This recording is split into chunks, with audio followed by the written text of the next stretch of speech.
Good morning, Tito. Paano po mag-copy trade dun sa $50 na minimum? Ano po procedure? Alright, para po makakopy kayo sa atin, yung $50 minimum na copy sa copy trade natin is XNES po yan. Ha? So, XNES, nagtitrade tayo. So, meron tayong copy trade account dyan. Para makuha nyo yung link, you need to be in our Discord server. Yung Discord server natin is exclusive para sa mga may tipay.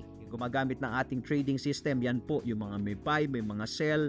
So, para makakuha kayo ng tipay, pwede kayo magbayad at meron din namang libre. Alright, to get tipay ng free, eto na po, ilalabas na natin ha. Yung QR code po na yan, nasa TikTok, nasa YouTube, nasa Facebook. Scan that QR code and follow the three steps. Pagka na-scan nyo na po yan, follow the 3 steps para po makapasok kayo sa Discord natin. Okay?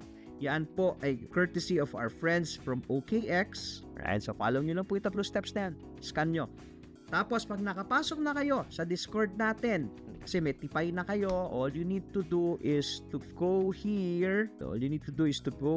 Sa XNES Scalping Channel natin. XNES Scalping Channel.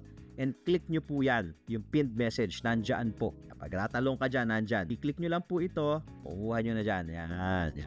Pati yung instruction, nandyan po. Scroll down nyo lang. Nasa pinned message. XNES Tipay Scalping Channel. Dyan po kayo pupunta.